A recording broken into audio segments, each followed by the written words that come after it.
5:53 a.m., December 7th, 1941. Pearl Harbor sleeps, but 2,000 yards from Battleship Row, something impossible cuts through the waves. The USS Arleigh Burke, a destroyer from 2024. Its radar is already tracking 183 Japanese aircraft, approaching from 230 miles out. The combat center erupts. Red dots fill the screen. Zeros, vals, Kates. Impact time, 7:48 a.m.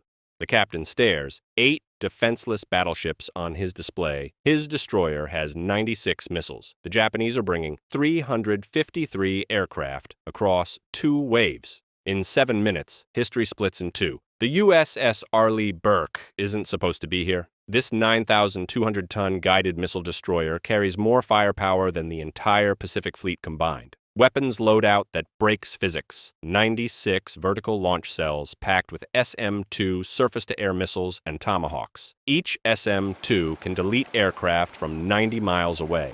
The Tomahawks? They can reach out and touch someone at 1,000 miles. 1 5-inch deck gun firing. GPS-guided rounds that don't miss, ever. Plus CIWS systems that spit 4,500 rounds per minute at anything stupid enough to get close. The AEGIS combat system tracks 1,000 targets simultaneously. Its SPY-1D radar sees everything within 250 miles. Helicopters, carriers, even periscopes breaking water for half a second. In 1941, that's basically precognition, but here's what nobody counted on. The destroyer materialized here 6 hours ago. The crew's still figuring out they've traveled through time. Their radios can't talk to 1941 equipment. They can't warn Pearl Harbor Command, can't coordinate with the Army Air Forces, can't even tell the battleships to raise anchor. They're about to fight the most famous surprise attack in history completely alone, and the first Japanese submarine is already inside the harbor. 5:45 a.m. The destroyer's sonar operator freezes. There's something small moving beneath the harbor. Metallic, definitely not a whale. A Type A Ko-Hyoteki class midget submarine. 78 feet of bad intentions trying to sneak past the anti-torpedo nets. The tactical officer doesn't hesitate. 1 ass-rock torpedo launches from the vertical cells. The rocket motor ignites, arcing the torpedo through dawn air before splashing down 800 yards away. The submarine crew never even knows they're hunted. Underwater explosion. Oil slick spreads. First blood to the Americans. 5:50 a.m. The SPY-1D radar screen looks like someone threw red confetti at it. First wave, 183 aircraft bearing 315 degrees, 230 miles out. The computer identifies each one. 43 Zeros flying cover, 49 Kate torpedo bombers in tight Vs, 51 Valdive bombers above them, 40 more Kates carrying modified armor-piercing bombs. They're flying straight, confident, completely unaware that something can see them from over the horizon. The weapons officer runs the math. 96 missiles in the cells, 350-plus aircraft coming across 2 waves. Even with perfect accuracy, they can't stop them all. The captain stares at the tactical display for 3 seconds, then makes a choice that will haunt him forever. Hold fire until 100 miles. Make every missile count. 6:30 a.m. First wave enters missile range. 183 aircraft in perfect formation glinting in the sunrise. The weapons officer's finger hovers over the launch authorization. Missiles away.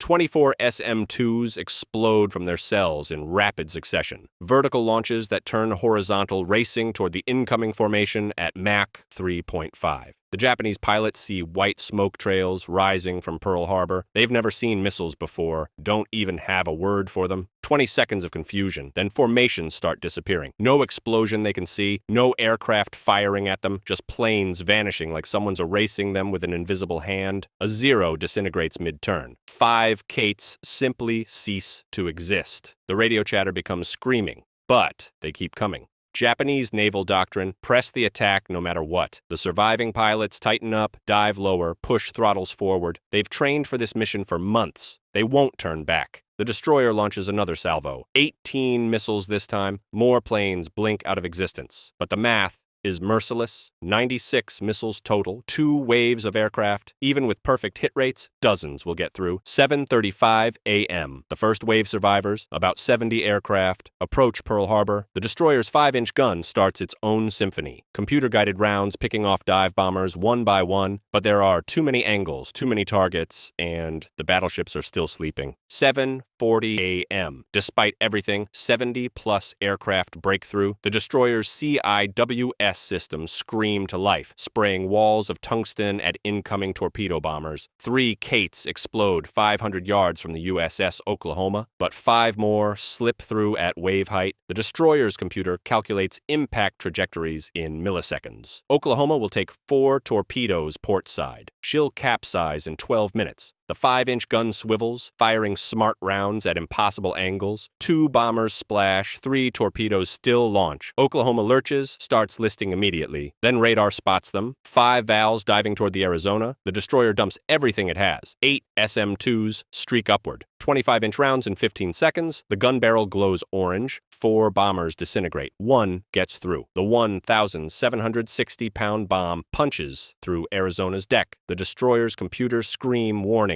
It's heading for the forward magazine. The 5-inch gun traverses frantically, trying to shoot the bomb mid-fall. Too late by 3 seconds. Arizona's forward magazine detonates, but instead of 1,177 dead, the explosion kills 400. The destroyer's intervention bought just enough time for men to reach the deck. The captain watches Oklahoma roll, Arizona burn, West Virginia taking torpedo after torpedo. His destroyer has the most advanced weapons on Earth. It's not enough. Then sonar picks up something worse than planes. The sonar operator's voice cracks.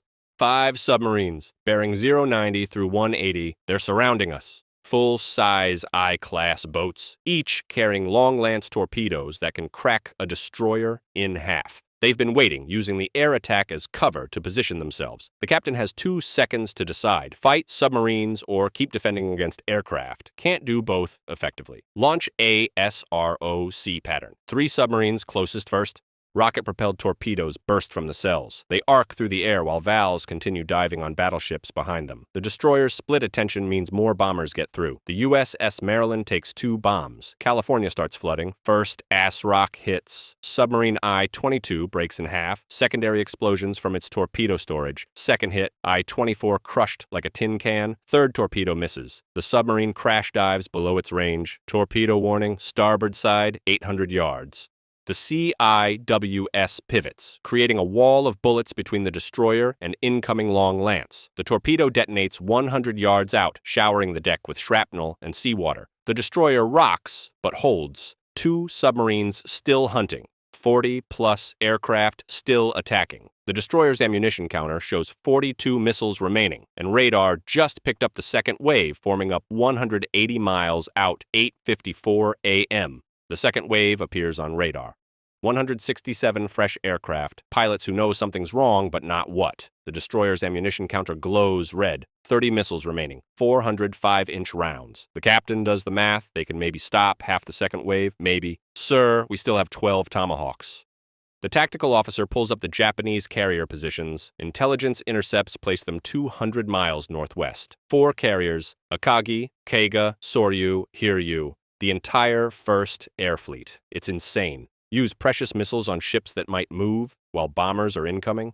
Launch all Tomahawks. Target the flight decks. 12 cruise missiles erupt from the cells, turn northwest, and disappear over the horizon.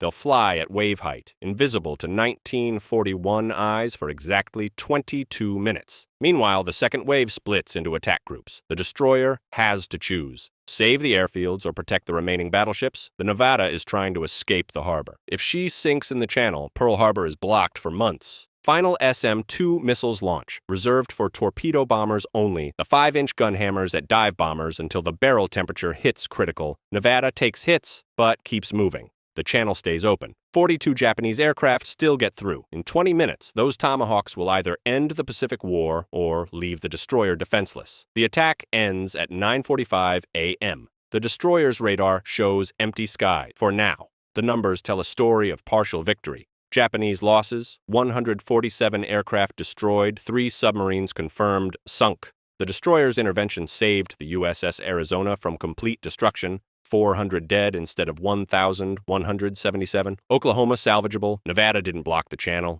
But look closer. 4 battleships still burning. 2,000 Americans still dead. The airfields at Hickam and Wheeler Devastated, the destroyer could only be in one place at a time. The weapons officer stares at the ammunition counter. 8 SM-2s remaining, 205-inch rounds. They'd fired 88 missiles to stop less than half the attacking force. Then, the Tomahawk strikes register on radar intercepts. AEGIS, direct hit, flight deck torn open, aviation fuel igniting, she'll burn for 19 hours.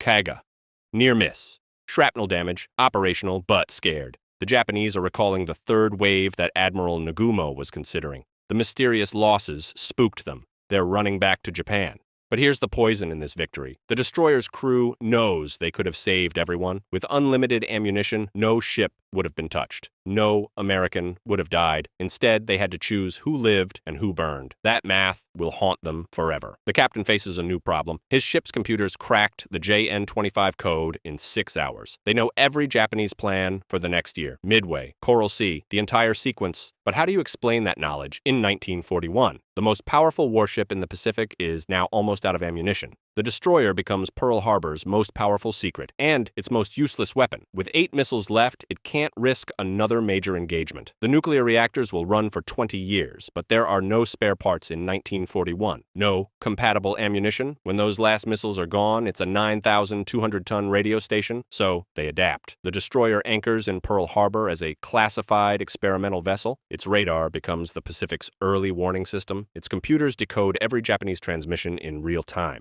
The crew has to pretend they're code breakers, not time travelers.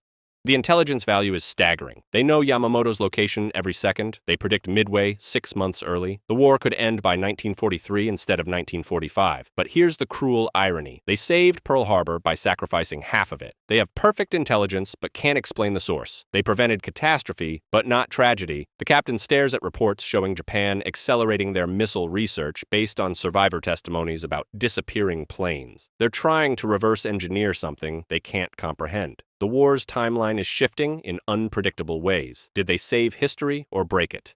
The destroyer sits in harbor, infinity powerful and completely impotent. A guardian angel with clipped wings. What happens when one modern ship knows everything but can do nothing? Watch our next video to find out.